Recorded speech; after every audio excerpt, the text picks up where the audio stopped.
கொஞ்ச நேரம் நம் ஆண்டவருடைய ஆலோசனைகளை கேட்பதற்காக எபிரேயருக்கு எழுதின நிருப புஸ்தகம் 4ஆம் அதிகாரம் 16வது வசனத்தை வாசிக்கலாம். ஆகையால் நாம் இரக்கத்தை பெறவும் ஏற்ற சமயத்தில்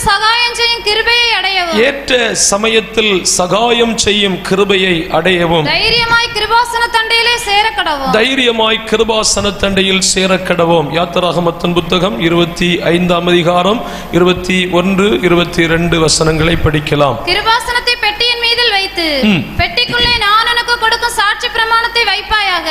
அங்கே நான் உன்னை சந்திப்பேன். கிருபாசனத்தின் மீதிலும் சாட்சி பெட்டியின் மேல் நிற்கும் 2 கேருபீன்களின் நடுவிலும் இருந்து நான் இஸ்ரவேல் புத்திரருக்காக உனக்கு கற்பிக்க போகிறவைகளை எல்லாம் உன்னிடத்தில் நான் சொல்லுவேன். எபிரேயர் நிருப புத்தகம் 5ஆம் அதிகாரம் 9வது வசனத்தை கூட படிக்கலாம்.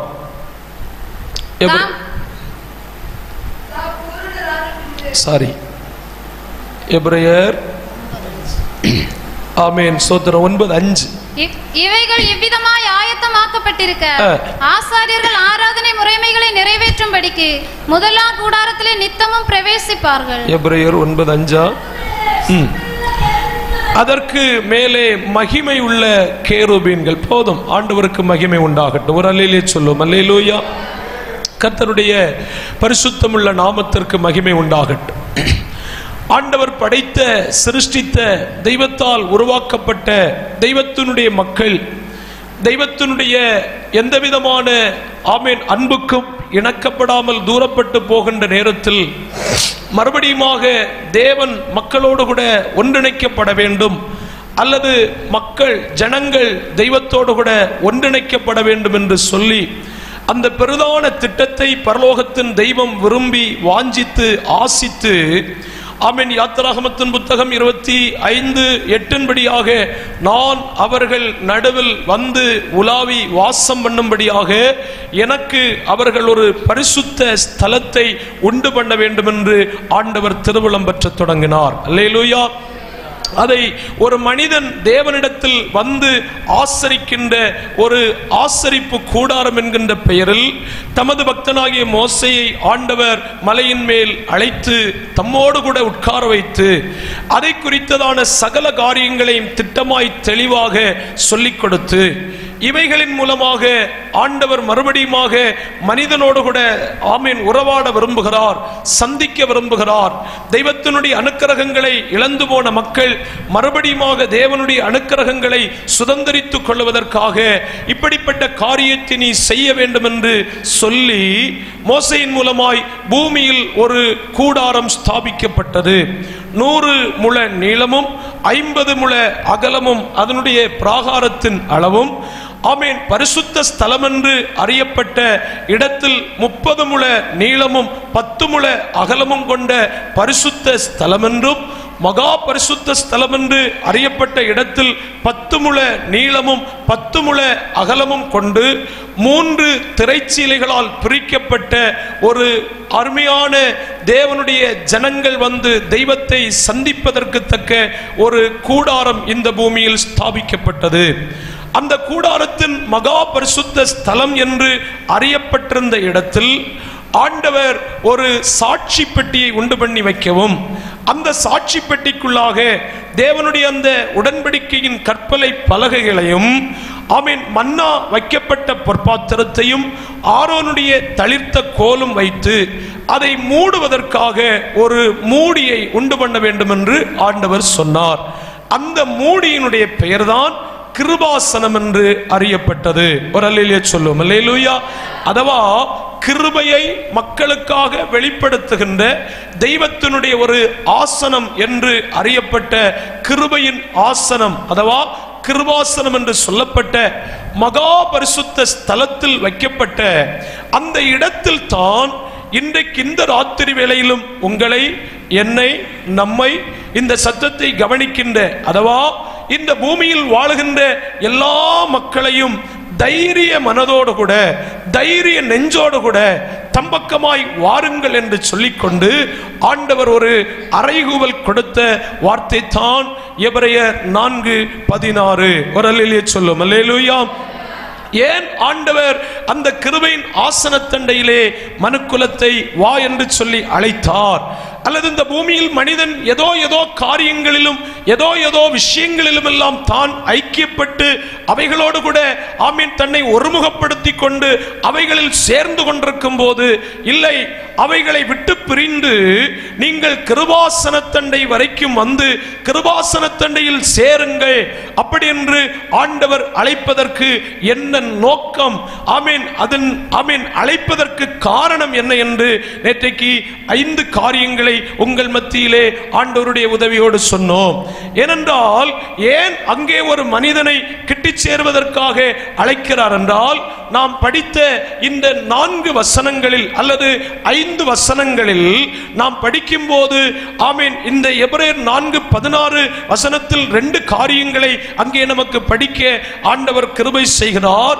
ஒன்று, அந்த கிருபாசனத்தண்டையில் வாருங்கள் என்று ஆண்டவர் அழைப்பதற்கு என்ன காரணம் என்று கேட்டால், அங்கே தேவன் ஒரு மனிதனுக்காக அவருடைய தேவனுடைய இரக்கத்தை அங்கே வைத்திருப்பதாகவும், ஆமீன், ஏன் அந்த கிருபாசனத்தண்டையிலே கிட்டி சேருங்கள், கர்த்தர் பக்கமாக வாருங்கள் என்று ஆண்டவர் அறைகூவல் கொடுப்பதற்கு என்ன காரணம் என்று கேட்டால், அங்கே தேவனுடைய கிருபை அங்கே இருப்பதாகவும், ஏன் மனிதனை பார்த்து மனுக்குலத்தை பார்த்து தைரியத்தோடு கூட கிருபாசனத்தண்டையிலே கிட்டி வாருங்கள் என்று ஆண்டவர் சொல்லுவதற்கும் அழைப்பதற்கும் என்ன காரணம் என்று கேட்டால், அந்த கிருபையின் ஆசனத்தில் தானே தேவனே அங்கே இருக்கிறார் என்றும், அந்த கிருபாசனத்தண்டையில் சேர்ந்து வாருங்கள், கிட்டி வாருங்கள் என்று ஆண்டவர் ஏன் அறைகூவல் கொடுக்கிறார், அழைப்பு கொடுக்கிறார் என்று கேட்டால், அங்கே தேவனுடைய சத்தம் அங்கே இருப்பதாகவும், ஏன் கிருபை அண்டையிலே இந்த கிருபாசனத்தண்டையிலே வாருங்கள் வாருங்கள் என்று ஆண்டவர் ஆண்டுகளாக சத்தமிடுவதனுடைய காரணம் என்னவென்று கேட்டால், அங்கே தேவனுடைய மகிமை இருக்கிறதும், அதனால் தான் கர்த்தர் மனிதனை அங்கே அழைத்துக் கொண்டிருக்கிறார். ஒரு அல்லேலூயா சொல்லும். அல்லேலூயா. ஏனென்றால் மனிதனுக்கு தேவை தேவ கிருபை, மனிதனுக்கு தேவை தேவனுடைய இரக்கங்கள், மனிதனுக்கு தேவை மெய் தெய்வமாகிய தேவன், மனிதனுக்கு தேவை தேவனுடைய சத்தம், மனிதனுக்கு தேவை தேவனுடைய மகிமை. எனவேதான் மனுக்குலத்தை பார்த்து ஆண்டவர் இந்த ராத்திரி வேளையிலும் இந்த சபையில் இருக்கிறவர்கள் மாத்திரமல்ல, எங்கள் சத்தத்தை கவனிக்கின்றவர்கள் மட்டுமல்ல, ஆமீன், இதனுடைய ஆமீன் ஸ்தோத்திரம், ஆமீன் ஆமீன் எல்லா அனுகூலங்கள் வழியாய் கவனிக்கின்ற அத்தனை பேரை பார்த்து ஆண்டவரே போக வேண்டும், எப்படி வாழ வேண்டும், எப்படி நடக்க வேண்டும் என்றெல்லாம் அறியாமல் இருக்கின்றான். எனவே தேவ சத்தமாகிய ஆலோசனை அங்கே இருக்கிறபடினால் மனிதன் ஒவ்வொரு நாளும் கேட்டு வாழ்வதற்கு தக்க ஆலோசனை அங்கே கிடைக்கிறதுனால் தான் தேவன் கிருபாசனத்தண்டையிலே வாருங்கள் என்று அழைத்தார். அங்கே ஆண்டவர் இழந்து போன மனிதன் பாவத்தால் இழந்து போன மகிமை அங்கே வைத்திருக்கிறபடினால் தான் அந்த மகிமையை சுதந்தரிப்பதற்காகத்தான் தேவன் மறுபடியும் மனிதனை கிருபாசனத்தண்டையிலே அழைத்தார். அன்று மட்டுமல்ல, இன்றைக்கு இந்த ராத்திரி வேளையிலும் நம்ம எல்லாரை பார்த்து அழைத்துக் கொண்டே இருக்கிறார். அல்லேலூயா. நல்ல மகிழ்ச்சியோடு அல்லேலூயா. அப்போ ஆண்டவர் மீண்டும் கிருபாசனத்தண்டையிலே வாருங்கள் வாருங்கள் ஆமென் அழைப்பதற்கு காரணம் என்ன? 5 காரியங்களை மறக்க கூடாது. அங்கே தேவனுடைய இரக்கம் இருக்கிறது, அங்கே தேவனுடைய கிருபை இருக்கிறது, அங்கே தேவன் மெய் தெய்வம் அங்கே இருக்கிறார், அங்கே மெய் தெய்வத்தினுடைய சத்தம் அங்கே இருக்கிறது, அங்குதானே தேவனுடைய மகிமை அங்கே இருக்கிறபடினால் ஆண்டவர் அழைக்கிறார். அப்படியானால் 5 கேள்விகளை எழுப்புவோம். ஆமென் என்று படித்தோம். 5 கேள்விகளை எழுப்பினோம். அப்படியானால் இரக்கம் என்றால் என்ன? அப்படி என்று இந்த ராத்திரி வேளையிலும் ஒரு கேள்வியை எழுப்புவோமேயானால், கிருபாசனத்தண்டையிலே இரக்கம் இருக்கிறது என்று நீங்கள் சொல்லுகிறீர்கள் அல்லவா? இரக்கம் என்றால் என்ன அப்படி என்று கேட்பீர்களே. ஆனால் இரக்கம் என்றால் என்ன என்று கேட்கிற கேள்விக்கு ரோமர் ஆமென் எபேசியருக்கு எழுதின நிருப புஸ்தகம் அதனுடைய 2ஆம் அதிகாரம் அதனுடைய 4-5 வசனங்களை படிக்கும் போது, தேவனோ இரக்கத்தில் ஐஸ்வர்யம் உள்ளவராகி நம்மில் அன்பு கூர்ந்த தம்முடைய மிகுந்த அன்பினால் அக்கிரமங்களில் மரித்தவர்களாயிருந்த என்னையும் உங்களையும் நம்மையும் கிறிஸ்துவுடனே கூட உயிர்ப்பித்தார். அதவா போதுமா? அதவா இரக்கம் என்றால் என்ன? ஏன் நான் இந்த இரக்கத்தண்டையில் வரவேண்டிய கட்டாயம் என்ன? ஏன் இந்த ராத்திரி வேளையிலும் இந்த 2025 தூரத்திற்கும் சமீபத்திற்கும் இருக்கின்ற எங்கள் ஆண்டவரால் நேசிக்கப்படுகின்ற எங்கள் அன்பு கர்த்தருடைய மக்களே, உங்களை அழைப்பதற்கு காரணம் என்ன என்றால், இந்த இரக்கத்தால் வருகின்ற அனுக்கிரகம் என்னவென்று கேட்டால், மனுக்குலம் என்று சொல்லுகிறவர்கள் தேவன் கொடுத்த பிரமாணத்திற்கு அவர்கள் அந்நியர்களாய் மாறிப்போன ஒரே ஒரு காரணத்தினாலும் அக்கிரமமும் பாவமும் மனுக்குலத்தை ஆவிக்குரிய மனிதன் என்று அறியப்பட்ட, அதவா தேவன் மனிதனை படைத்த போது ஆவியினாலும் சரீரத்தினாலும் ஆத்மாவினாலும் படைக்கப்பட்ட தெய்வத்தோடு உறவு கொள்ள வேண்டிய ஆத்மா என்கிற தலத்தில் தேவனும் தானும் உறவாடி கொண்டிருக்கின்ற இந்த ஆத்மா சாகவே சாவாய் என்று சொல்லப்பட்ட வார்த்தைக்கு இணங்கி மனிதன் எப்பொழுது கீழ்ப்படியாமை என்கிற ஆயுதத்தை தன்னுடைய கரத்தில் பிடித்தானோ, அதற்கு உடந்தையானானோ, அப்பொழுதே மனிதனும் தேவனும் சந்தித்து உறவாடி கொண்டிருந்த ஆத்மா என்கின்ற உறவு அப்பொழுதே செத்து போனது. பாவத்தால், அக்கிரமத்தால், ஆமீன், அநியாயத்தால், அசுத்தத்தால், ஆமீன், அக்கிரமமும் பாவமும் ஒரு மனுஷனுக்கு பெற்று தந்தது என்னவென்று சொன்னால் ஆவிக்குரிய மரணமே. அக்கிரமமும் பாவமும் அவனுக்கு கொடுக்கப்பட்ட இந்த மரணத்தில் அப்படியே அவன் மாண்டு நித்திய தண்டனை ஆகிய அழிவை அவன் சுதந்திரிக்க வேண்டும் என்று அப்படி அந்த நிலையில் போய்கொண்டிருக்கும் போது மனுக்குலத்தின் மேல் கருணையுள்ள தெய்வம் தேவனோ இரக்கத்தில் ஐஸ்வர்யமுள்ளவராய் மாறி தம்முடைய மிகுந்த சிநேகத்தினால், அன்பினால், அக்கிரமத்திலும் பாவத்திலும் இருந்த மனிதனை இயேசுவோடு கூட, அதவா அந்த தெய்வத்தோடு கூட அவனை உயிர்ப்பித்தாராம். அல்லேலூயா. ஏன் அப்படியானால் இரக்கத்தண்டையிலே வாருங்கள். இரக்கம் என்றால் என்ன என்று இந்த ராத்திரி வேளையில் ஒரு கேள்விகளை நீங்கள் எழுப்புவீர்களே ஆனால், அன்பரே, நீங்கள் இன்றும் இந்த ராத்திரி வேளையிலும் ஒரு பாவத்தால் பிடிக்கப்பட்டிருந்தால், பாவத்தால் ஆமீன் அடிமைப்படுத்தப்பட்டிருந்தால், பாவம் நிறைந்த ஒரு ஜீவியத்துக்குள்ளே நீங்கள் வாழ்ந்து கொண்டிருப்பீர்களே ஆனால், என்ன உங்களுக்கு பொருத்தமான பெயர் என்ன பெயர் என்று சொன்னால் மரித்தவன், அதவா உயிரோடு வாழ்ந்து கொண்டு ஆமீன் தேவ உறவில் செத்து போனவன், அப்படி என்கின்ற ஒரு பெயரே பொருத்தமானது. அப்போ என்ன பாக்கியம், இரக்கத்தண்டையிலே வரும்போது இந்த இரக்கம் என்ன செய்கிறது தெரியுமா? அவனை, அந்த தெய்வத்தினுடைய ஜீவனை மறுபடியும் அவனுக்காக கொடுத்து கிறிஸ்துவில் அவனை உயிர்ப்பிக்கிறது.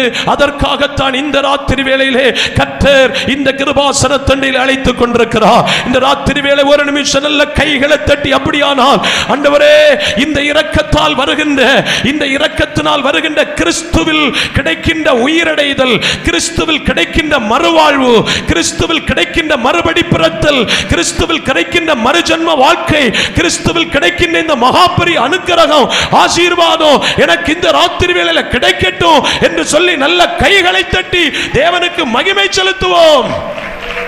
Praise the Lord. அல்லேலூயா. பாவத்தால் மரித்திருந்த மனிதனை இந்த இரக்கத்தண்டையில், இந்த கிருபாசனத்தண்டையில் அவன் வரும்போது அந்த இரக்கம் அவனை மீண்டும் கிறிஸ்துவில் ஒரு புதிய வாழ்க்கையை கொடுக்கிறது. இரக்கம் என்றால் என்ன என்று கேட்டால் கிறிஸ்துவில் மறுவாழ்வடைதல். சொல்லுங்க பாப்போம். கிறிஸ்துவில் மறுவாழ்வடைதல் இரக்கத்தினிடத்தில் மாத்திரமே இருக்கிறது. இந்த கிருபாசனத்தண்டையில் மாத்திரமே இருக்கிறது. ஆமீன். இந்த மகா பரிசுத்த சன்னிதானத்தில் மாத்திரமே இருக்கிறது. இங்கே வராத யாருக்கும் இந்த சௌபாக்கியம் இழந்து போக வாய்ப்புகள் உண்டு. அதனால் தான் இந்த ஆண்டிலும் பரலோகத்தின் தெய்வம் சத்தமிட்டுக் கொண்டே இருக்கிறார்.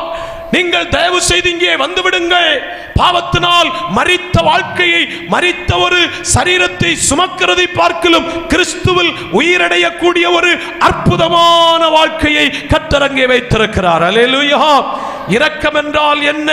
பிலிப்பியர் நிருப புத்தகம் 2ஆம் அதிகாரம் 27வது வசனம். ஆமீன். பிலிப்பியர் நிருப புத்தகம் 2:27 படிக்கும் போது, அவன் வியாதிப்பட்டு மரணத்திற்கு சமீபமாயிருந்தது மெய்தான், அதில் எந்த சந்தேகமும் இல்லை. ஆகிலும் தேவன் அவனுக்கு இறங்கினார். அவனுக்கு இறங்கினதும் இல்லாமல் துக்கத்தின் மேல் துக்கம் துன்பம் எனக்கும் வராதபடிக்கு எனக்கும் இறங்கினார். மனுக்குலத்தை சந்திக்கின்ற ஒரு சவாலான ஒன்றாக்கும். ஆமீன். மரணத்துக்குள் கொண்டு போகின்ற சரீர கஷ்டத்தை கொண்டு வருகின்ற வியாதிகள், பலவீனங்கள், அதுவும் இந்த நிகழ்காலத்தில் மருத்துவ உலகத்திற்கே சவால் விட்டு கொண்டிருக்கின்றது. மருத்துவர்கள் கூட ஆமீன் மனித சரீரத்தில் இருக்கின்ற சுகவீனங்களையோ பலவீனங்களையோ சரி செய்து மனிதனுக்கு ஒரு மறுவாழ்வு கொடுக்க முடியாத ஒரு கொடூரமான உலகத்திலாக்கும் நாங்கள் ஆமீன் நீங்கள் எல்லாம் வைக்கப்பட்டிருக்கிறது என்பதை மறக்க கூடாது. எனவே தெய்வ பிள்ளைகளே, வியாதிகள் சாதாரண வியாதி அல்ல. இங்கே ஒரு கர்த்தருடைய மனிதன், அநேக குணங்கள் அங்கு இருக்கிறது. நமக்கு இப்பொழுது அது தேவையில்லை. ஊழியத்தின் நிமித்தமாக இந்த தெய்வ மனிதனுடைய சரீரத்தில் ஒரு சுகவீனம் தாக்கினது. அது சாதாரணப்பட்ட சுகவீனம் அல்ல. அது அந்த மனிதனுடைய ஊழியத்திற்கு முடிவை உண்டாக்கக்கூடிய ஒரு மரணத்துக்கு ஏதுவான வியாதியாயிருந்தது. இந்த ராத்திரி வேளையிலும் யாராலும் தங்களுடைய சரீரங்களில் சுகவீனங்கள், பலவீனங்கள், வருத்தங்கள், கஷ்டங்கள், ஆமீன், சிரசு பிரச்சனை, கழுத்து பிரச்சனை, மார்பு பிரச்சனை, இடுப்பு பிரச்சனை, கைகால் பிரச்சனை, இனி சரீரத்தினுடைய உள் உறுப்புகள் பிரச்சனை, எதுவானாலும் பரவாயில்லை. எப்பேற்பட்ட நோய்களை உடையவர்களாய் இருந்தாலும் விசுவாசத்தோடு கூட இந்த கிருபையின் ஆசனத்தண்டையிலே கிட்டி சேர்வீர்களானால் உங்கள் விசுவாசத்தால் தேவன் உங்களுக்கு சுகத்தை வைத்திருக்கிறார். எத்தனை பேர் விசுவாசிக்கிறீங்க? எத்தனை பேர் நம்புறீங்க? ஆமென். நாளைக்கல்ல, இந்த ராத்திரி தானே அதை தர போதுமானவர். நான் அதை நம்புகிறேன். எனக்கு இன்றைக்கும் கர்த்தர் சுகம் தர முடியும். இந்த கூட்டம் முடிந்து கொண்டிருக்கு. ஆமென். நாளைக்கல்ல, இந்த கூட்டத்தில் இப்பொழுது நாங்கள் வார்த்தைகளை சொல்லிக் கொண்டிருக்கும் போதுதானே கர்த்தரனை சௌக்கியப்படுத்த முடியும் என்று சொல்லுகிறவர்கள் உங்க கண்ணுகளை மூடி உங்க கைகளை நல்ல தட்டி, எந்த ரோகமா இருந்தாலும் நாங்கள் சொல்லுகிற ஆண்டவராகிய இயேசு கிறிஸ்து மகா பெரிய சர்வ வல்லமையுள்ள தெய்வம். ஆமென். கர்த்தருடைய பிள்ளையே, மனுஷனால் சௌக்கியப்படுத்த முடியாததை, உலகத்தால் சௌக்கியப்படுத்த முடியாததை ஆமென் தேவன் சுகம் தருவார். மரணத்துக்கு ஏதுவான வியாதியை நீக்கத்தக்க தெய்வத்தினுடைய இரக்கம் இந்த ராத்திரி வேளையிலே என்மேல் வெளிப்படட்டும் என்று ஒரு நிமிஷம் வாயை திறந்து சத்தமிட்டு, தெய்வமே, உம்முடைய மகா பெரிய இரக்கம் என்னுடைய உச்சம் தலை முதல் உள்ளம் கால் வரையிலும் சரீரத்தினுடைய மொத்த உறுப்புகளுக்குள்ளும் இறங்கி வரட்டும் என்று நல்ல வாஞ்சியோடு ஒரு நிமிஷம் வாயை திறந்து ஆமீன் ஆண்டுகளாக தீர முடியாத தீரா நோய்களால் ஆண்டுகளாக ஆமீன் போராடி கொண்டிருக்கிற சரீர சுகவீனங்கள், பலவீனங்கள், மரணத்தின் கண்ணிகள், கட்டுகள் இன்றைக்கு நாங்கள் சத்தமிட்டுக் கொண்டிருக்கும் போதுதானே கர்த்தருடைய வல்லமை உங்கள் மேல் புறப்பட்டு உங்களுக்கு சுகத்தை தருவார் என்கிற விசுவாசத்தோடு நல்ல கைகளை தட்டி ஆவியில நிரம்பி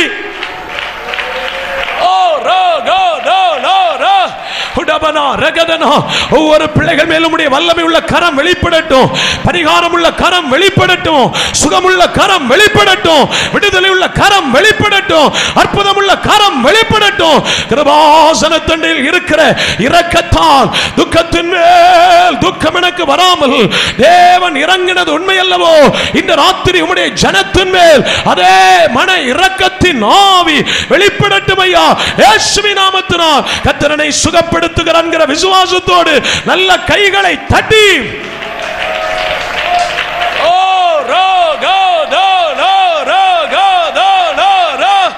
ஆவியில நிரம்பி ஆவியில நிரம்பி இயேசுவை சுகப்படுத்துகிறார், இயேசுவை விடுவிக்கிறார், இயேசுவுக்கு அற்புதம் செய்கிறார். ஹல்லேலூயா ஹல்லேலூயா. நான் சுகமானே, நான் சுகமானே, புண்ணியரே காயங்களா நான் சுகமானே, நான் சுகமானே, புண்ணியரின் காயங்களா, புண்ணியரின் காயங்களா. இயேசுவின் இரத்தம், இயேசுவின் இரத்தம் பிணி போக்கும் நல் மருந்து. இயேசுவின் இரத்தம், இயேசுவின் இரத்தம் பிணி போக்கும் நல் மருந்து, பிணி போக்கும் நல் மருந்து. நான் என் சுமப்பே, நான் என் சுமப்பே, எந்த நேசு சுமந்த பே. நான் என் சுமப்பே, நான் என் சுமப்பே, எந்த நேசு சுமந்த இயேசு சுமந்த பே. ஹalleluya ஹalleluya ஹalleluya ஆனந்தமே. ஹalleluya ஹalleluya ஹalleluya ஆரோக்கியமே. ஹalleluya ஆரோக்கியமே. ஹalleluya ஹalleluya ஹalleluya ஆனந்தமே. ஹalleluya ஹalleluya ஹalleluya ஆரோக்கியமே. ஹalleluya ஆரோக்கியமே. Praise the Lord. Hallelujah. அப்ப ஏன் ஆண்டவர் இந்த இரக்கத்தண்டையிலே வாருங்கள் என்று அழைக்கும் போது இரக்கம் என்றால் என்ன என்று கேட்டால், இரக்கத்துக்கு இந்த ராத்திரி வேளையில் 2 குணாதிசயங்களை சொல்லிவிட்டோம். ஒன்று, இரக்கம் கிறிஸ்துவில் ஒரு மனிதனை உயிரடைய பண்ணி அவனுக்கு மறுவாழ்வு கொடுக்கிறது. 2, அவன் சந்திக்கின்ற சரீரத்தில் சந்திக்கின்ற சகல உபாதைகள். அல்லேலூயா ஆமென். அப்படியானால் இரக்கத்தண்டையிலே, அந்த கிருபாசனத்தில் இருக்கிற இரக்கத்தண்டையிலே வாருங்கள் என்று ஆண்டவர் அழைப்பதற்கு என்ன காரணம்? அங்கே அவன் அழைக்கிறார் அல்லவா? அங்கே வந்தால் ஆமென், அங்கே இருக்கின்ற கிருபை அது எங்களுக்கு என்ன ஆசீர்வாதத்தை தர முடியும் என்று இந்த ராத்திரி வேளை ஒரு கேள்வியை எழுப்புவோமே. ஆனால் ரோமர் நிருப புத்தகம் 3ஆம் அதிகாரம் அதனுடைய 24 எல்லாரும் வழி தப்பி ஏகமாய் கெட்டு போனார்களாம். போதும் ஆமென். நன்மை செய்கிறவன் ஒருவனும் இல்லை. ஏனென்றால் பாவத்தால் மனிதன் குற்றவாளியானான். நீதி அவனை விட்டு தூரப்பட்டு போனது. நீதிமான் இல்லை. ஆண்டவர் பரலோகத்திலிருந்து மனுப்புத்திரரை கண்ணோக்கி பார்த்தாராம். பரலோகத்திலிருந்து மனுப்புத்திரனை கண்ணோக்கி பார்த்தபோது ஆண்டவர் சொன்னார், நீதிமான் ஒருவனும் இல்லையே. அப்போ மனுஷர்களை எப்படியாகலும் நீதிமானாக்க வேண்டும், மனுக்குலத்தை எப்படியாகலும் நீதிமான் என்கிற பதவியில் மறுபடியும் கொண்டு வர வேண்டும். அதுவா மனிதன் செய்த தவறுகள், தப்பிதங்கள், பாவங்கள், அக்கிரமத்தால் அவன் குற்றவாளியாய் தீர்ந்து அவன் ஒரு நாள் இனிமேல் பரலோக தெய்வத்தினுடைய அந்த ஜட்ஜுக்கு முன்பதாக அந்த கோர்ட்டில் இவன் போய் நிற்கும் போது மனிதன் குற்றவாளி என்று தீர்க்கப்பட்டு அவனுக்கு கிடைக்க வேண்டிய நரக தண்டனை கிடைக்க கூடாது என்கின்ற ஒரு நல்ல நோக்கத்தோடு கூட தேவன் ஆமீன் அவருடைய ஆமீன் சொந்த பிள்ளையாகிய கர்த்தராகிய இயேசுவை நீதி நிறைவேற்ற வைப்பதற்காக, அதுவா குற்றவாளி என்கின்றதான குற்றத்தில் அகப்பட்டு கிடந்து அந்த குற்றத்து நிமித்தமாய் வரப்போகின்ற நித்திய காலமாகிய நரக தண்டனை அனுபவிக்க போகின்ற மனிதனை எப்படியாகலும் நரக தண்டனைக்கு அவனை தப்புவிக்க வேண்டும். அந்த நியாய விதியில் அவன் நரகத்தின் தண்டனையை அனுபவிக்க கூடாது என்கின்ற ஒரே ஒரு நோக்கத்தோடு அவனை எப்படியாகலும் நிற்கிறவருக்கு. அப்போ அந்த கிருபையினால் மனிதனுக்கு என்ன கிடைக்கிறது? இந்த ராத்திரி வேளையில் உங்களுக்கு சொல்லுகின்றோம், எப்பேற்பட்ட பாவிகளானாலும், எப்பேற்பட்ட பாவமானாலும், எப்பேற்பட்ட குற்றமானாலும், எப்பேற்பட்டதான குறைவுகள் உடையவர்களானாலும், ஆண்டவருடைய மக்களே, நாங்கள் பிரசங்கிக்கின்ற எங்கள் தெய்வத்தை நீங்கள் நம்பி விசுவாசித்து இந்த கிருபை அண்டையில், அதுவா கிருபையினால் மனிதனுக்கு ஆண்டவர் கொடுக்கின்ற இந்த சகலவிதமான மீட்பின் திட்டத்துக்குள் வருவீர்களே ஆனால் இந்த கிருபை உங்களை வெறுமையாய் விடாது. இந்த கிருபை உங்களை நீதிமானாக மாற்றி அனுப்பும். எல்லாருக்கும் நீதி என்கிற வழியை கற்று திறந்து அவனை குற்றவாளி என்கிற பதவியிலிருந்து தூக்கி எடுத்து நீதிமானாய் மாற்றுகிறார். இந்த ராத்திரி வேளையிலும் இந்த கிருபாசன தண்டையில் இருக்கின்ற ஆமென் அவருடைய கிருபையிலே நீங்கள் வருவீர்களானால், கிருபையினால் நீங்கள் எந்த பாவியானாலும் உங்களை அழைக்கிறார், எந்த துரோகியானாலும் அழைக்கிறார், துன்மார்க்கனானாலும் அழைக்கிறார். நீங்கள் ஒரு தவறான பாவம் செய்தாலும் உங்களை மற்ற காரியங்களை சந்திப்பதற்கு இருக்கிற பெருத்த வித்தியாசம் என்ன? நான் நேற்றைக்கு சொன்னதை போல இன்றும் சொல்லுகின்றேன். இரக்கத்துக்கு ஆயிரக்கணக்கான விளக்கம் பைபிளில் இருக்கிறது, கிருபைக்கு ஆயிரக்கணக்கான விளக்கம் இருக்கிறது, தேவனுக்கு ஆயிரக்கணக்கான விளக்கம் இருக்கிறது, தெய்வ சத்தத்திற்கு ஆயிரக்கணக்கான விளக்கம் இருக்கிறது, தெய்வ மகிமைக்கு ஆயிரக்கணக்கான விளக்கம் இருக்கிறது. குறுகிய நேரத்தில் நாங்கள் எல்லாம் சொல்ல முடியாது என்பதற்காகத்தான் ஓரோ காரியத்தை சொல்லி போகின்றோம். கர்த்தர் உங்களை ஆசீர்வதிப்பார். அல்லேலூயா.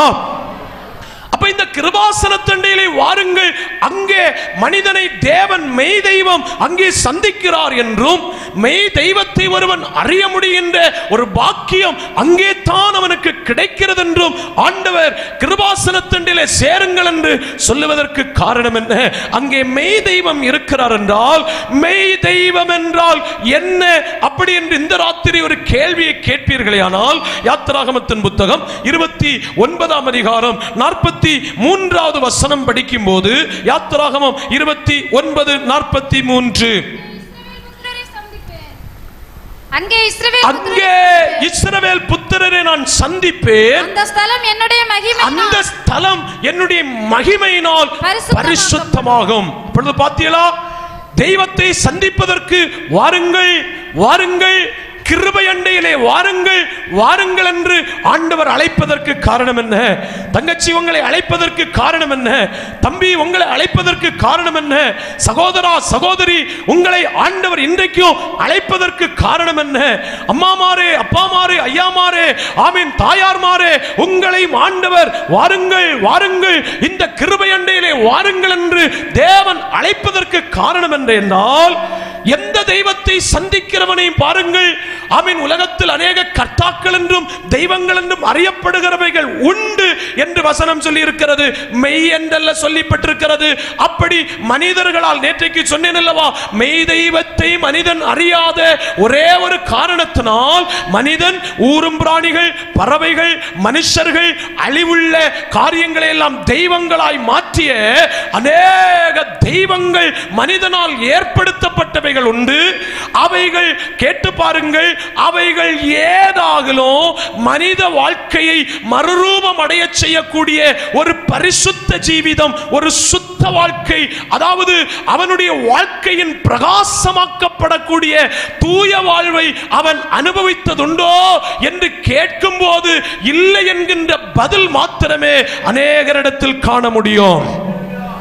ஆனால் இந்த தெய்வத்தினிடத்தில் வரும்போது, தெய்வத்தை ஒரு மனிதன் உண்மையாக சந்தித்தால், அதை இந்த ராத்திரி வேளையிலும் உங்களுக்கு சொல்லித் தருகிறேன்.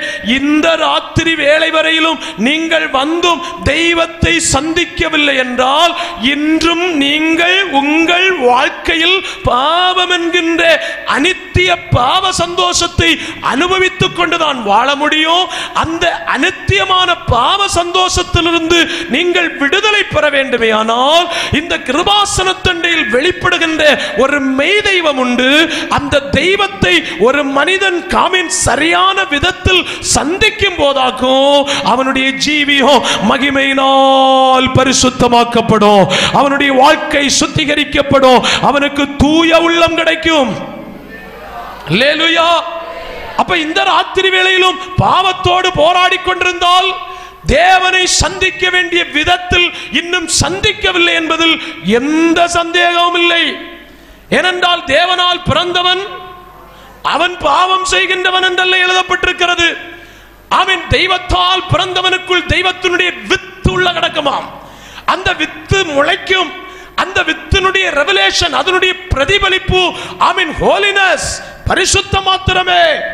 ஆலயத்தினுடைய பிரமாணம் பரிசுத்தமே, சுத்த ஜீவியமே. இன்றைக்கும் ஒருவேளை நான் சிகரெட்டை நிறுத்தணும், பீடியை நிறுத்தணும், சினிமாவை நிறுத்தணும், குடியை நிறுத்தணும், போதை வஸ்துவை நிறுத்தணும், மொபைல் நோன்றதை நிறுத்தணும், யூடியூபை நிறுத்தணும், வாட்ஸ்அப்பை நிறுத்தணும், இன்ஸ்டாகிராமை நிறுத்தணும், கேர்ள் ஃப்ரெண்டை நிறுத்தணும், பாய் ஃப்ரெண்டை நிறுத்தணும்னு தீர்மானம் எடுத்தும் சாதிக்கவில்லையா? நீங்களும் பரிசுத்தமாக வாய்ப்பு இருக்கு. நீங்களும் மகிமையினால் சுத்திகரிக்கப்பட வாய்ப்பு இருக்கு. நாங்கள் அழைக்கின்ற இந்த மெய் தெய்வமாகிய சர்வ வல்லமையுள்ள தெய்வத்தினிடத்தில் நீங்கள் வந்து இந்த தெய்வத்தை சந்திப்பீர்களானால், நாளைக்கல்ல இந்த ராத்திரி வேளைத்தானே உங்களை சுத்திகரிப்பார், உங்களை பரிசுத்தப்படுத்துவார், உங்களை தூய்மைப்படுத்துவார், உங்களை நீதிமானாக்குவார். அல்லேலூயா. அதாக்கும் எங்களுடைய தெய்வத்தின் குணம். அவர் மகா பரிசுத்தர். அவரை குறித்த ஆமீன் பாட்டே பரிசுத்தர் பரிசுத்தர் பரிசுத்தர் என்று இரவும் பகலும் ஓயாமல் பாடுகிறார்கள்.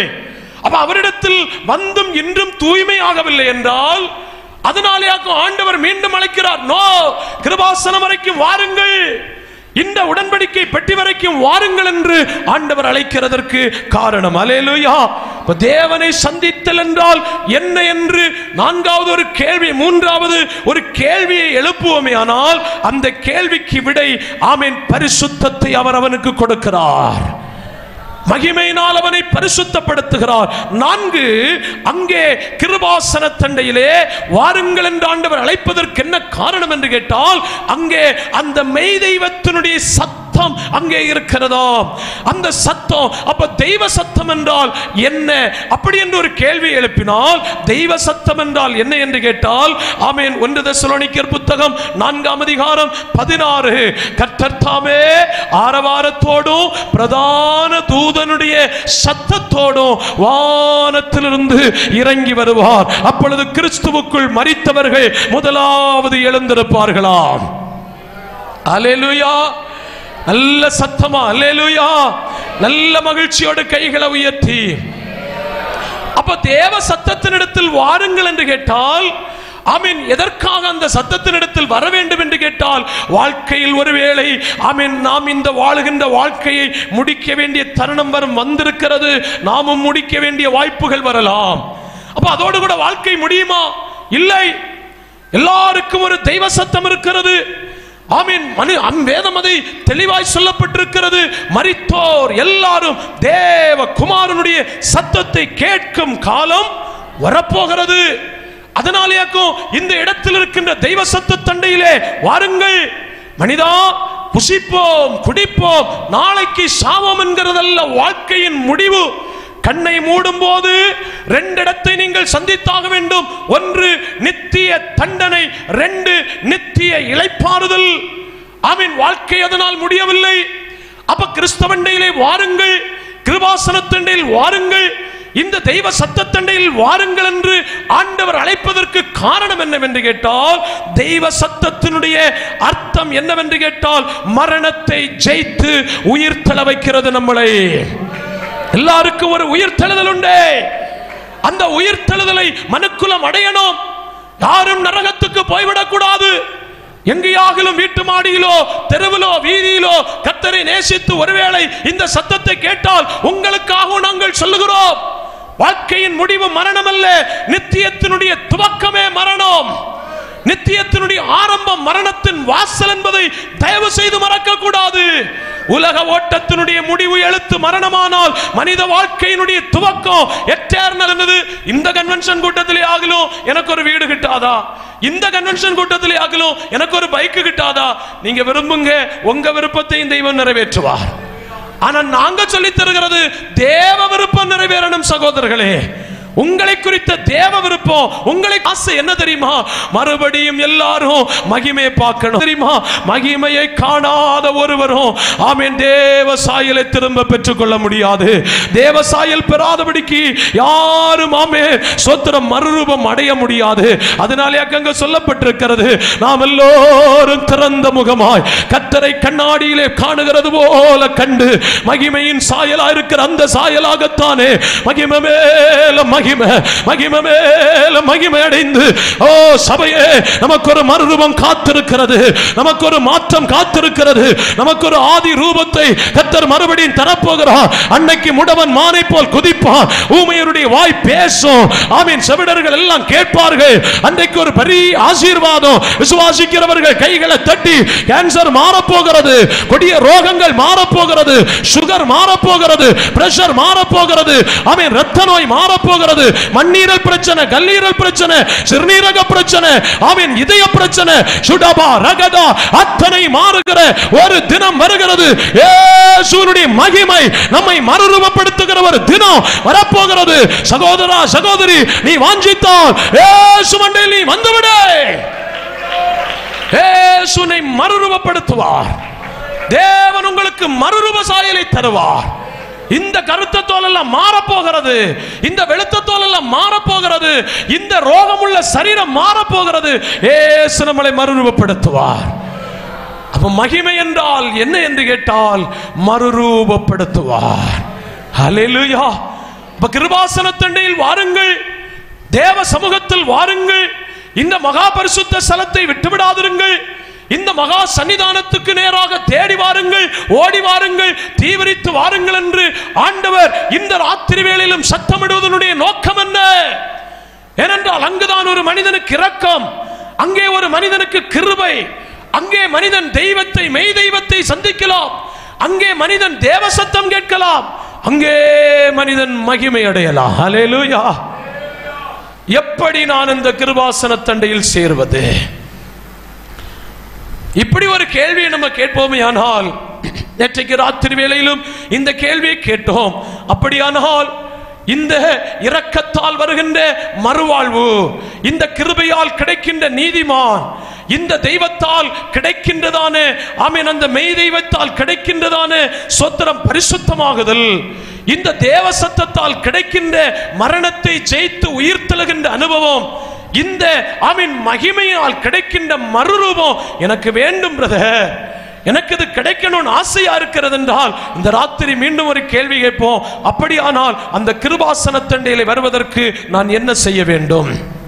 இதற்குத்தான் நேற்றைக்கு ராத்திரி வேளையில் ஒரு சுருக்க ஆமென் வேத பகுதியை உங்களுக்கு சொல்லி தந்தோம். யாத்திராகமத்தின் புத்தகம் 40ஆம் அதிகாரம் அதனுடைய 1-8 இன்றைக்கு வாசிக்க சமயமில்லை, நேற்றைக்கு வாசித்தபடியினால் யாத்திராகமம் 40:1-8 வரைக்கும் படிக்கும் போதாக்கும் ஆண்டவர் இந்த மகா பரிசுத்த ஸ்தலத்தில் வந்து சேருவதற்கான இந்த கூடாரத்தை அமைக்கின்ற அமைப்பு சுருக்கமாய் எழுதப்பட்டிருக்கிறது.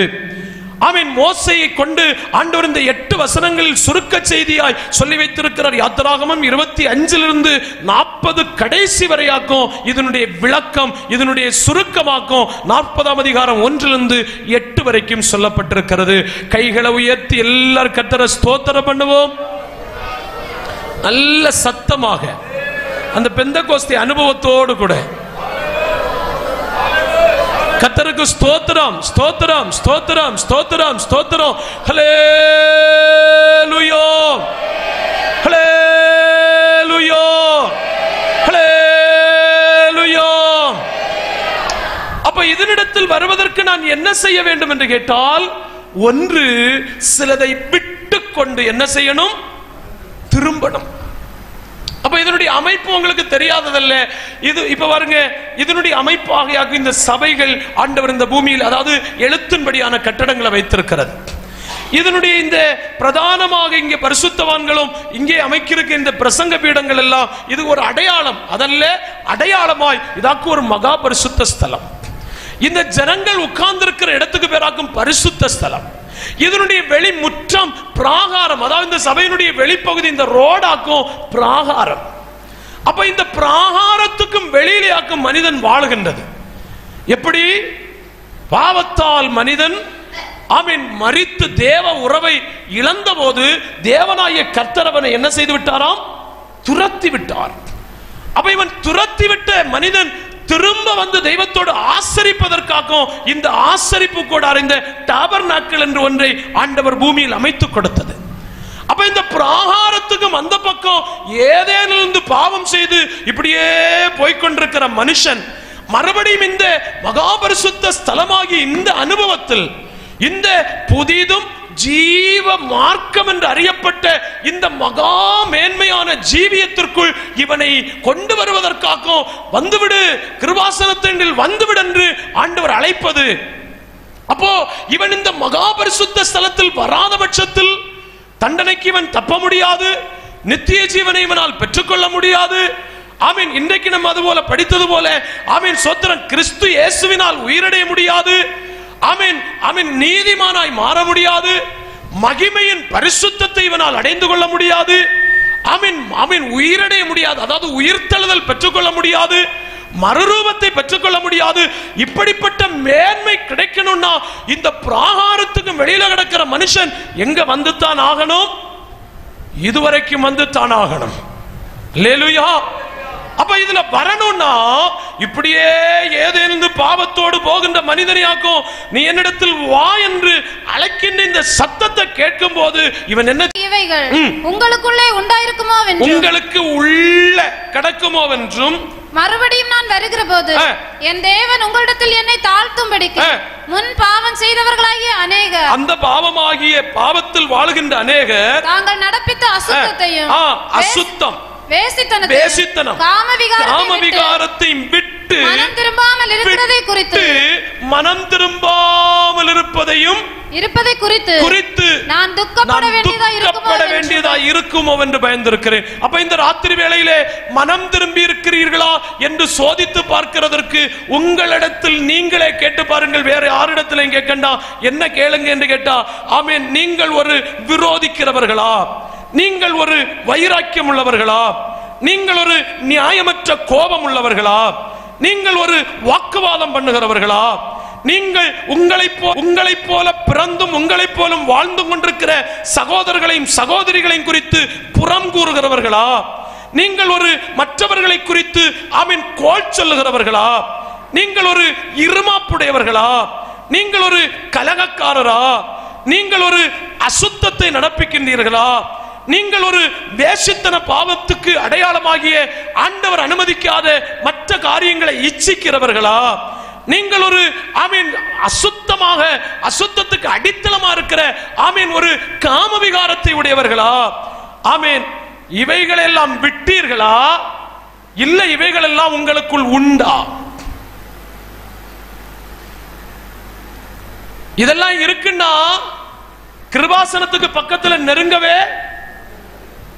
நெருங்க கூடாதென்றல்ல வேதம் சொல்லுகிறது. சகோதரா சகோதரி, இந்த பாவத்தினுடைய இனி அடுத்த சம்பளம் அக்னியும் கந்தகமும் எரிகின்ற இரண்டாம் மரணம் காத்திருக்குது. முதல் மரணமாக்கும் தேவ உறவில் பிரிவு. இரண்டாவது மரணம் சாதாரண மரணம் அல்ல. அதுக்குள் அகப்பட்டால் வர முடியாது. அதனால் போர்வைகளை களையணும், ஒழுங்கு மரியாதையை மனம் திரும்பணும். இனியும் ஆமீன் கோபம் வேண்டாம், இனியும் வைராக்கியம் வேண்டாம், இனியும் பகைகள் வேண்டாம், இனியும் பிரிவினைகள் வேண்டாம், இனியும் அசுத்தம் வேண்டாம். ஏன்னா சத்தம் எப்ப கேட்கும் யாருக்கும்? இப்ப வேணாலும் கேட்கலாம். அதுக்கான அடையாளமாக்கும் காலமாக்கும் நடந்து கொண்டிருக்கிறது. அதனால் எப்ப தேவ சத்தம் கேட்கும் என்று தெரியாது. எனவே இச்சை ஆகிய அந்த விபச்சாரம் வேண்டாம். ஆண்டவர் தெளிவாய் சொல்லிட்டார். ஒரு ஸ்திரீயோ ஒரு புருஷனையோ நீ தேவையில்லாம பார்த்தால் பின்ன பிறனுக்குள்ள வீட்டையோ ஆட்டையோ மாட்டையோ அவனுக்குண்டான யாதொன்றையும் நீ இச்சித்தால் இச்சை உடனடியாக இருதயத்தில் என்னத்துக்கு அடையாளமா? அந்த மகா பெரிய பாவத்துக்கு அடையாளம். அதனாலேயாக்க வாலிப பிள்ளைகளுக்கு சொல்றது, படிக்க போனா நேரா படிக்க போயிட்டு வீட்டுக்கு வாங்க, அங்க யாரையும் பார்த்து இச்சிக்காதீங்க. ஆமென். டிவியிலையும் சினிமாவிலையும் நாடகப்பறையிலையும் வருகிறவனை பார்த்து ஆசைப்படாத, அதை இச்சிக்காதே. இச்சித்தால் இருதயத்தில் விபச்சாரம் நடக்கிறது என்று இயேசு கிறிஸ்து சொல்லி இருக்கிறார். மத்தேயு சுவிசேஷம் 5:28 இருதயத்தில் பாவம் நடக்கிறதாம். அதனாலே பிறனுக்குண்டான யாதொன்றையும் பார்க்க கூடாது, அதை மோகிக்க கூடாது, அதை இச்சிக்க கூடாது. ஸ்தோத்திரம், அல்லேலூயா. வாருங்கள், பரிசுத்தவான்களுடைய பயம் அல்லது பரிசுத்தவான்களை ஆளுகை செய்த ஆவியானவருக்கு பயம் அல்லது தெய்வத்தினுடைய ஆவியாய் இருந்து செயல்பட்ட தெய்வத்தினுடைய பயம் என்ன தெரியுமா? ஐயோ, நான் மறுபடியும் திரும்ப வரும்போது ஜனங்கள் ஒருவேளை இப்படி மாறிவிடுவார்களோ. நீங்கள் இங்கே இருந்து எனக்காக காத்திருங்கள் என்று சொல்லிக்கொண்டு மலையின் மேல் ஏறி போன மோசே 40 வருஷம் ஒண்ணுமாகல, வெறும் 40 நாளானது. வெறும் 40 நாளாகும் போது பரலோகத்தின் தெய்வம் மோசேயை தட்டி எழுப்பி விடுகிறார். சீக்கிரம் போ, சீக்கிரம் போ, ஏனென்றால் நீ வனாந்திரத்திலிருந்து அழைத்து வந்த ஜனங்கள் மிகவும் சீர்கெட்ட காரியம் செய்தார்கள். இன்னைக்கு அதே பிரமாணமாக்கம் தந்து கொண்டு போயிருக்கிறார். நான் இதோ போகின்றேன், ஆனால் சீக்கிரமாய் வருவேன் என்று சொல்லும் போது இந்த மனுஷன் சொல்லுகிறான், நான் வரும்போது சபை ஒருவேளை மறுபடியும் அந்த பாவத்தில் அகப்பட்டு விடுமோ, மறுபடியும் கோபக்காரர்களாய் மாறிவிடுவார்களோ, மறுபடியும் விபச்சாரக்காரர்களாய் மாறிவிடுவார்களோ, மறுபடியும் வேசித்தனம் செய்து விடுவார்களோ, மறுபடியும் காமவிகாரத்தில் அடிமைப்பட்டு விடுவார்களோ, மறுபடியும் வைராக்கியம் அவர்களுக்குள் வருமோ, மறுபடியும் பிரிவினைகள் அவர்களுக்குள் வருமோ. சபையே, மனம் திரும்பணும். நாளைக்கல்ல, இன்றைக்கு. எங்கள் சத்தத்தை கேட்கிற சகோதரா சகோதரி, இயேசு உங்களை கிருபாசன மண்டைக்கு வரவழைக்க அழைக்கிறார். ஆமென். இந்த மகாபரிசுத்த ஸ்தலம் வரைக்கும் அழைக்கும் போது ஒன்றாவது நீங்கள் இந்த இடத்துக்கு வரணும்னா மனம் திரும்புதல் இல்லாதபடிக்கு இந்த பரிசுத்த ஸ்தலத்துக்கு வந்து சேர முடியாது. கைகளை உயர்த்தி ஒரு அல்லேலூயா சொல்லும். அல்லேலூயா. சிலதை விட்டு மனம் திரும்புங்கள், சிலதை விட்டு மனம் திரும்பி கர்த்தரண்டையில் வாருங்கள். இனியும் இது எனக்கு வேண்டாம் என்று விடுங்கள், இனியும் இந்த அனுபவம் எனக்கு வேண்டாம் என்று விடுங்கள். ஏனென்றால் ஒரு நீண்ட தொலைதூர பயணம் கிடக்கிறது கிருபாசனத்தண்டைக்கு வந்து சேர. இப்படி ஒருத்தன் திரும்பின உடனே முதல் மனம் திரும்புதல் திரும்பி அவன் இயேசுவாகி அந்த வாசல், அதுக்கு ஒரு வாசல் தான் உண்டு அந்த கூடாரத்துக்கு. அந்த வாசலுக்கு பேர் யோவான் சுவிசேஷம் 10:9, நானே வாசல், என் வழியாய் ஒருவன் உட்பிரவேசித்தால் அவன் உள்ளும் புறம்பும் பிரவேசித்து நல்ல மேய்ச்சல். இந்த கிறிஸ்தவ ஜீவியத்தை போல, கிறிஸ்தவ ஜீவியம் இல்ல, இந்த ஆவிக்குரிய ஜீவியத்தை போல அனுக்கிரகம் உள்ள ஜீவிதம் வேற எங்க கிடக்குது தேவ பிள்ளையே? அவர்களுக்கு உள்ளும் புறம்பும் மேய்ச்சலை வைத்திருக்கிறாரா? ஆனா மனம் திரும்ப மாட்டோம்னு சொல்லுகிற ஒருத்தருக்கு உள்ள பிரவேசிக்க முடியாது. மனம் திரும்பி வருகிறவனுக்கு நாங்க சொல்லட்டா, நீங்க கேட்க வேண்டிய அவசியம் ஒண்ணும் இல்லை. என்ன வசனம் சொல்லுகிறது? நீங்கள் நினைக்கிறதற்கும் அதிகமாய் கிரியை செய்கிற வல்லமையாக நம்முடைய தெய்வத்தினுடைய வல்லமை. அவர் நினைக்கிறதற்கும் வேண்டிக் கொள்வதற்கும் அதிகமாய் தருகிற தெய்வம். என்னை அனுக்கிரகம் செய்ய வேண்டும் என்றெல்லாம் நீங்க கேட்க வேண்டிய அவசியம் கூட இல்லை. வேதம் சொல்லி தருகிறது, அவர் உன்னதங்களிலே ஆவிக்குரிய சகல ஆசீர்வாதத்தினாலும் அனுக்கிரகிப்பார் என்றல்ல, ஆசீர்வதித்திருக்கிறார். ஒழுங்கா மனம் திரும்பி பாருங்க. ஆசீர்வதியும் என்று நம்ம கேட்க வேண்டிய அவசியம் இல்ல, அவ்வளவுதான். ஆசீர்வதித்திருக்கிறார். அல்லேலூயா. அது இங்க உள்ள கிடக்குது. இந்த திரும்பி இந்த என்ட்ரன்ஸ் வழியா நீங்க நுழையணும். நுழைஞ்சு உள்ள வந்தீங்கன்னா உள்ளும் புறம்பும் சென்று நல்ல மேலாம், சூப்பரா மேலாம், உங்க வயறு பசியார மேலாம், நீங்க தாகம் தீர குடிக்கலாம். நல்ல மேய்ச்சல் இங்கே இருக்கிறது. ஆனால் இந்த கிருபாசனத்துக்கு தூரமா நிக்க கூடாது. இதுவரையிலும் யாராகிலும் இந்த ராத்திரி வேளையில் நேற்று ராத்திரி நாங்கள் திரும்ப வேண்டும் என்று சொன்னதை குறித்தும், இந்த ராத்திரி காட்டி தந்த வசனத்தின் அடிப்படையிலும், இன்னும் ஆயிரக்கணக்கான வசனத்தின் அடிப்படையில் மனம் திரும்பாத யாராகிலும் உண்டானால் ப்ளீஸ் தயவு செய்து மனம் திரும்பணும். அடுத்த கன்வென்ஷன்ல இல்ல, இந்த கன்வென்ஷன்ல மனம் திரும்பணும். அப்ப இதுக்குள்ள அவன் நுழைஞ்சான்னா, ரெண்டு கிருபாசனத்துக்கு இவன் போகிறதற்கு இதுக்குள்ள நுழைஞ்ச உடனே அடுத்தவன் ஃபர்ஸ்ட் சந்திக்கிறது என்னவென்று சொன்னால், அங்க ஒரு வெண்கல பலிபீடம் இருக்கும். இந்த வெண்கல பலிபீடத்தின் நோக்கம் என்ன? இந்த வெண்கல பலிபீடத்தினுடைய நோக்கம் நான் விளக்கவில்லை. வேகமாய் சடசடவென்று அங்க சொல்லி கிருபாசனத்துக்கு கிட்ட வந்து நான் முடித்து, அவன் முடித்தல்ல, சோத்திரம் பண்ணி அடுத்த பகுதிக்கு அவன் கொடுக்க விரும்புகிறேன். ஒரு அல்லேலூயா சொல்லும். அல்லேலூயா. அப்ப இந்த வெண்கல தொட்டியினுடைய நோக்கம் என்ன என்று கேட்டால், நேற்று வரைக்கும் பாவம் செய்த இந்த பாவத்தினுடைய பிராயச்சித்தம், அதாவது மனுக்குலத்தினுடைய சகல விதமான பாவத்தினுடைய பிராயச்சித்தமாக பலியாக்கப்படுகின்ற, பலி செலுத்தப்படுகின்ற ஒரு இடமாக்கும் இந்த வெண்கல தொட்டி. இந்த வெண்கல தொட்டியிலேயாக்கும் உலக தோற்றம் முதற்கொண்டு அடிக்கப்பட்ட கர்த்தராகிய இயேசு கிறிஸ்துவினுடைய பலி மரணம் நடந்ததாய் இந்த வெண்கல தொட்டி காட்டி தருகிறது. அது எதற்காக? இன்றைக்கு கேளுங்கள். அப்படியானால் இந்த தேவன் இந்த இடத்தில் வந்து மரிப்பது எதற்காக? அவருடைய மரணம் என்று சொல்லுகிறீர்கள், ரத்தம் சிந்துதல் என்று சொல்லுகிறீர்கள், அப்படி என்றெல்லாம் சொல்லுகிறீர்களே. ஆமென். தெரியாவிட்டால் தெரிந்து கொள்ளுங்கள். இந்த கிறிஸ்துவாகிய இந்த பலி, இந்த பலிபீடத்தில் செலுத்தப்பட்டது எதற்கு, என்ன அடையாளம் என்று கேட்டால், லூக்கா எழுதின சுவிசேஷத்தின் புத்தகம் அதனுடைய 1ஆம் அதிகாரம் அதனுடைய 77வது வசனம், 1 யோவான் நிருப புஸ்தகம் அதனுடைய 1ஆம் அதிகாரம் அதனுடைய 7, 9வது வசனங்கள், இந்த வசனங்கள் எல்லாம் படிக்கும் போது அங்கே ஒரு மனிதனுக்காக பாவத்திற்கு பிராயச்சித்தம் கிடைப்பதற்கான பாவ மன்னிப்பு அங்கே இருக்கிறது. வாசியுங்கள் லூக்கா 1:77. நமது தேவனுடைய உருக்கமான இரக்கத்தினால் அவருடைய ஜனங்களுக்காக என்ன இருக்கிறது? அன்பரே, நேற்றைக்கு பாவத்தில் வாழ்ந்தோம், அந்த பாவத்தை விட்டு திரும்பினோம். திரும்பின உடனே பார்க்கிறது வெண்கல பலிபீடம். வெண்கல பலிபீடம் எதை காட்டுகிறது என்றால், இன்னும் பாவத்தில் தொடராமல் செய்த சகல பாவத்திற்கும் இங்கே என்ன பெற்றுவிடுங்கள்? மன்னிப்பு, பரிகாரம் பெற்றுவிடுங்கள். ஏனென்றால் இங்கே உங்களுக்காக பாவ நிவர்த்தி உண்டாக்க ஒரு ஆட்டுக்குட்டியாக அறியப்பட்ட பரலோகத்தின் தெய்வ குமாரன் அங்கே பலியாயிருக்கிறார். சகல ஜனத்தினுடைய பாவ நிவர்த்தி உண்டாக. இன்றைக்கு நான் வெட்கத்தை மறந்து ஒரு கேள்வி கேட்கிறேன்.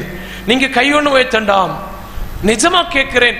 உங்களுக்காக பலியாக்கப்பட்டிருக்கிற இயேசுவை அறிந்த பிறகும் இன்று இந்த ராத்திரி வேளையிலும் பாவத்திற்கு நீங்கள் ஜெயித்த யாராகலும் உண்டோ? அதோ இல்லை, இந்த ராத்திரி வேளை இங்கே இருக்கும் போதும் நான் ஒரு பாவி என்று உங்கள் மனசாட்சி உங்களிடத்தில் பேசிக் கொண்டிருக்கிறதோ? ஆறுங்கை வைத்தண்டாம். உங்கள் மனசாட்சி உங்களுக்கு செல்லும் சாட்சியே புகழ்ச்சி என்றாகும் வசனம் சொல்லித் தருகின்றது. அப்படி உங்கள் மனசாட்சி நீ ஒரு பாவி அல்ல, நீ ஒரு பரிசுத்தவான், நீ ஒரு பரிசுத்தவாட்டி, ஒரு நீதிமான் என்று என் மனசாட்சி என்னிடத்தில் சொல்லா பட்சத்தில் இன்றைக்கு எனக்கு என்ன தேவைப்படுகிறது தெரியுமா? இயேசுவே, என்னை தயவு செய்து மன்னியும். நான் ஒரு பாவி பிளீஸ். ஆனால் இனி நான் பாவத்தில் தொடர விரும்பவில்லை. இன்றைக்கே நான் செய்த சகல பாவத்திலும் என்னை தயவு செய்து என்ன செய்யும்? மன்னியும். இந்த பாவ மன்னிப்பு உண்டாகாமல், இந்த பாவ மன்னிப்பின் நிச்சயம் உண்டாகாமல் அடுத்த கால் வைக்கவும் முடியாது, இந்த மகா பரிசுத்த ஸ்தலத்தண்டையில் வரவும் முடியாது. இந்த மகா பரிசுத்த ஸ்தலமாகிய இந்த மேன்மையான ஜீவியம், இந்த மகிமையான வாழ்க்கை, இந்த மகிமையான ஜீவியம் கிடைக்கணும்னா திரும்பினதோடல்ல, அந்த பலிபீடத்தில் மரித்த இயேசு கிறிஸ்துவின் இரத்தத்தினால் நம்முடைய சகல பாவமும் கழுவப்பட்டிருக்க வேண்டும். நான் இனி ஒரு பாவி என்றல்ல அறியப்பட வேண்டியது, நான் ஒரு பரிசுத்த அலங்காரம் உள்ள பாவி என்றல்ல அறியப்பட வேண்டியது, நான் ஒரு பரிசுத்தத்தை பிரசங்கம் பண்ணுகிற ஆமீன் பாவி என்றல்ல அறியப்படுகிறது. என் மனசாட்சி என்னை பார்த்து சொல்லணும், நீ ஒரு பரிசுத்தவான், நீ ஒரு சுத்தவான், நீ இயேசு கிறிஸ்துவின் இரத்தத்தினால் உன்னுடைய அங்கியை தோய்த்து நீ வெளுத்தவன். இப்படி என்று இந்த ராத்திரி வேளை சொல்லக்கூடாது. யாராகிலும் இந்த கூட்டத்திலோ எங்கள் சத்தத்தை கவனிக்கின்ற அன்புக்குரியவர்கள் உண்டாயிருந்தால் இந்த பலிபீடத்தண்டையில் வந்து சேருங்கள். இந்த பலிபீடம் இயேசு கிறிஸ்துவாகிய இந்த பலிபீடம் உங்களுடைய சகல பாவத்தை நீக்கி உங்களை சுத்திகரிக்கும். அப்போஸ்தலர் 2:38 வாசிக்க வேண்டாம். வேதம் சொல்லுகிறது, ஃபர்ஸ்ட் மனம் திரும்புங்கள், 2 பாவ மன்னிப்புக்கென்று. அப்ப 2வது பலிபீடம் பாவ மன்னிப்பை காட்டுகிறது. பாவ மன்னிப்பு பெறாத யாரும் அடுத்த இடத்துக்கு போக முடியாது. 3வது அவர்கள் ஒரு இடத்தை சந்திக்கிறார்கள், அதுக்கு பேராக்கும் வெண்கல தொட்டி. அந்த வெண்கல தொட்டி என்னத்துக்கு அடையாளம் என்று கேட்டால் மார்க் 16:16 சொல்லப்பட்டிருக்கிறது, விசுவாசம் உள்ளவனாகி ஞானஸ்நானம் பெறுகிறவனை இந்த வெண்கல தொட்டி காப்பாற்றுகிறது. இந்த வெண்கல தொட்டி அவனை ரட்சிக்கிறது. என்ன விசுவாசம்? நான் மனம் திரும்புகிறேன், இந்த பலிபீடத்தில் இயேசு கிறிஸ்து என்னுடைய சகல பாவத்தையும் நீக்கி என்னை சுத்திகரித்திருக்கிறார், அவர்தான் என்னுடைய இரட்சகர் என்கிற விசுவாசத்தோடு, அந்த விசுவாசத்தோடு ஒரு மனுஷன் இந்த தண்ணீர் தொட்டியில் இறங்கி பிதா குமாரன் பரிசுத்தாவின் நாமத்தில் முங்காதவனுக்கு அடுத்த ஸ்டெப்ல போக முடியாது. என்ன அங்கேயும் ஒரு நேற்றைக்கு சொன்னீங்க, 3 திரைச்சீலைகளுடைய பிரிவாக்கும் இந்த பிரிவு. இந்த திரைச்சீலையை தாண்டணும்னா ஆமீன், முதல் திரைச்சீலையை தாண்டணும்னா அவன் இந்த வாசலை பார்த்து திரும்பணும். பாருங்க, இங்க ஒரு கர்டன் கிடக்கு, அவன் திரும்பின உடனே இந்த கர்டன் ஓபன் ஆகும், இவன் இந்த வாசல் வழியாய் உள்ள பிரவேசிப்பான். உள்ள பிரவேசித்த உடனே இந்த பலிபீடம் இவனிடத்துல சொல்லும், இங்கே உன்னுடைய சகல பாவத்துக்காக நான் பலியாயிருக்கிறேன், நீ விசுவாசிக்கிறியா? என்னுடைய ரத்தம் உன்னை சகல பாவத்தை நீக்கி உன்னை சுத்திகரிக்கும். சுத்திகரிக்கப்பட்டேன் என்கிற நிச்சயத்தோடாக்கும் ஞானஸ்நானம் எடுக்கணும். யாராகிலும் இதுவரையிலும் இந்த ராத்திரி வேளை வரையிலும் மனம் திரும்பாதவர்கள் இங்கே உண்டானால், பாவ மன்னிப்பு நிச்சயம் பெறாதவர்கள் உண்டானால், பிதா குமாரன் பரிசுத்தாவின் நாமத்தில் தண்ணீருக்குள் முங்கி ஞானஸ்நானம் எடுக்காத யாராகிலும் உண்டானால் கிருபாசன தண்டையில் வந்து சேரணும்னா இந்த படிகள் இல்லாதபடிக்கு உள்ள நுழையவே, இந்த ஞானஸ்நான சத்தியமும் எடுக்காவிட்டால் அடுத்த திரைச்சீலை அவனுக்கு திறந்து கொடுக்காது. அடுத்த திரைச்சீலை அங்க முக்கியமாய் 3 காரியங்களை காட்டித் தருகிறது. 1 மேஜை, 2 பொன் தூபபீடம், 3 குத்துவிளக்கு. இதெல்லாம் மேன்மையான அனுபவங்கள். ஆமென். வசன ஆதாரங்கள் சொல்லித்தர சமயம் இல்ல, சொல்லிவிட்டு விடுகிறேன். ஆமென். 1 இந்த மேஜை இயேசு கிறிஸ்துவின் ஆமென் அன்பை விட்டு தூரப்பட்டு பிரிந்த இந்த மனுஷனை ஆமென் ஒன்று சேர்க்கிறது. ஆமென். அது 1 கொரிந்தியர் 10:16 சொல்லப்பட்டிருக்கிறது. நாம் ஆசீர்வதிக்கிற ஆசீர்வாதத்தின் பாத்திரம் கிறிஸ்துவினுடைய சரீரத்தின் ஐக்கியம் அல்லவா? நாம் ஆசீர்வதிக்கிற ஆசீர்வாதத்தின் பாத்திரம் அவருடைய இரத்தத்தின் ஐக்கியம் அல்லவா? அதவா ராப்போஜன பந்தி என்று சொல்லி சபையில் ஒரு நல்ல முறை நடக்கிறது. இதுவரையிலும் நீங்கள் அந்த ராப்போஜன பந்தி என்கின்ற அனுபவத்துக்கு வந்து சேராவிட்டால் இந்த மகா பரிசுத்த ஸ்தலத்துக்கு வர முடியாது. அதுபோல் அங்கிருக்கிற பொன் தூபபீடங்கள் ஆமென் வெளிப்படுத்தல் 5:8 சொல்லப்பட்டிருக்கிறது. அது பரிசுத்தவான்களுடைய ஜெபமாகிய தூபம். உங்கள் வாழ்க்கை கொலோசியர் 4:2 படி இடைவிடாமல் ஜெபிக்கின்ற ஒரு ஜெபாவியா, இல்லை சும்மா வெறுமையாய் ஜெபிக்கின்ற ஒரு ஜெபாவியா? அந்த மேன்மையான அனுபவத்துக்கு நம்மளை கொண்டு வராது. அடுத்து வீட்டுல போய் படித்தா போதும். சகரியா 4 மொத்தம் படிங்க. அந்த இடித்து பிழிந்த எண்ணெயினால் எரிந்து கொண்டிருக்கிற குத்துவிளக்கு பரிசுத்த ஆவியின் அபிஷேகமும் கிருபைகளும் வரங்களையும் குறித்து காட்டுகிறது. ஆவியானவருடைய நடத்துதல் இல்லாவிட்டால் ஒரு மனுஷன் எப்படி ஆவியால் நடத்தப்படுகிறான் என்று நீங்கள் வீட்டில் போய் கலாத்தியர் 5ஆம் அதிகாரத்தினுடைய 16 கட்டுங்க நீங்க வீட்டில் வாசிச்சா போதும். பரிசுத்த ஆவியினால் நடத்தப்படுகிற ஒருவனுக்கு மாம்சத்தின் யாதொரு குணமும் இல்லை. மாம்சத்தின்படி பிழைத்தால் சாவியர்கள். ரோமர் 8:13. ஆவியினால் சரீரத்தின் செய்கையை அழிப்பதற்குத்தான் பரிசுத்த ஆவி. பரிசுத்த ஆவி பெற்றவனிடத்தில் மாம்சக்கிரியை அழிக்கப்பட்டிருக்கும். அவனிடத்தில் யாதொரு மாம்சத்தின் கிரியை இருக்காது. இந்த ஆவின் சோத்திரம் மகா பரிசுத்த ஸ்தலத்தில் கிட்ட வரணும்னா இந்த மாம்சத்தின் குணமாகிய இந்த எரிச்சலும் பொறாமையும் கோபமும் மூக்கமும் வைராக்கியமும் பிரிவினையும் சண்டையும் பகைகளும் இது ஒன்றும் கொண்டு கிருபாசனத்தண்டையில் சேர முடியாது. இங்கே சேர முடியாத ஒருவருக்கும் இங்கே ஒரு மகா பெரிய பாக்கியம். முடிக்கிறேன். நான் செய்தியினுடைய முடிவுரையை சொல்லி முடிக்கின்றேன். சோத்திர மத்தேயு 27:51, மார்க் 15:38, லூக்கா 23:45, எபிரேயர் 10:19-20 படிக்கும் போது இந்த அடுத்த கட்டத்தில் இவனை உள்ள போக விடாதபடிக்கு இந்த கிருபாசனத்தை மூடி மறைத்து வைத்துக் கொண்டிருந்த, அதாவது இங்கே உள்ள இரக்கத்தையும் இங்குள்ள கிருபையையும் இங்குள்ள மெய் தெய்வத்தையும் இங்குள்ள தெய்வ சத்தத்தையும் இங்குள்ள மகிமையெல்லாம் அனுபவிக்கிறதற்கு இவனை ஒரு காலமும் கிட்டி நெருங்க விடாது. இவனுக்கு ஆண்டவர் ஒரு பெரிய பாக்கியத்தை செய்தார். என்ன தெரியுமா? 2 கைகளிலும் கால்களிலும் ஆணிகளால் கடாவப்பட்டு கொல்கதா மேட்டிலே சிகரத்திலே மனுக்குலத்துக்காய் உயர்த்தப்பட்டு, பிதாவே உம்முடைய கைகளிலே என்னுடைய ஆவியை நான் ஒப்புவிக்கிறேன் என்று சொல்லப்பட்ட மாத்திரத்தில் இந்த கிருபாசனத்தண்டையில் தைரியமாய் வர முடியாத இவனுக்காக அந்த நேரத்தில் தானே அந்த தேவாலயத்தின் திரைச்சீலை 2ஆய் கிழிந்தது. சபையே, இப்பொழுது கிருபாசனம் உங்களுக்கு மறைவல்ல. இனி நீங்கள் தூரத்தில் நிற்க வேண்டிய அவசியம் இல்லை. இந்த ராத்திரி இயேசு உங்களை தைரியத்தோடு இந்த புதிதும் ஜீவனுமான மார்க்கத்தில் வருவதற்கு வழி திறந்திருக்கிறார். தைரியமாய் நீங்கள் இப்பொழுது எங்க வந்து சேரலாம்? வந்து சேரலாம். தெய்வம் உங்களை அனுக்கிரகிப்பாராக. கைகளை உயர்த்தி நமக்கு எல்லாருக்கும் கர்த்தரை ஆவியில நிரம்பி கர்த்தரை ஸ்தோத்திரம் பண்ண தொடங்குவோம். நல்ல சத்தத்தை உயர்த்தி கர்த்தரை ஸ்தோத்திரம் பண்ணுவோம்.